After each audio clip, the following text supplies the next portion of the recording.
Du côté de la France insoumise, malgré la tempête de polémique dans laquelle LFI s'est engouffré, le mouvement de Jean-Luc Mélenchon réalise une percée dans les grandes métropoles de plus de 100 000 habitants. Bonjour Arthur Delaborde. Bonjour Clélie, bonjour à tous. Et cet élan embarrasse le Parti socialiste. Effectivement, les insoumis progressent, par exemple à Lille, où ils talonnent les socialistes dans une ville bastion historique du PS depuis des décennies. Dans plusieurs métropoles, le mouvement de Jean-Luc Mélenchon est même clairement en position de force. C'est le cas à Limoges ou à Toulouse. À Marseille, Nantes, Clermont-Ferrand ou encore Brest, des maires sortants socialistes vont avoir besoin des insoumis pour l'emporter. Le PS peut aussi espérer faire basculer certaines villes détenues par la droite, mais pour cela, il va avoir besoin du soutien de LFI à Saint-Étienne ou à Amiens, par exemple. Malgré tout, le premier secrétaire du PS, Olivier Faure, refuse tout accord national. Vous aurez noté que nous n'avons jamais été soumis aux insoumis.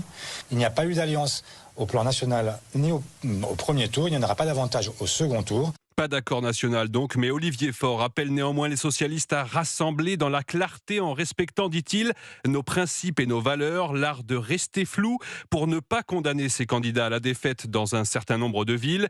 Et ce, malgré la posture de rupture affichée par le PS après les polémiques au relent antisémite attisées par Jean-Luc Mélenchon ou son soutien à la jeune garde après la mort de Quentin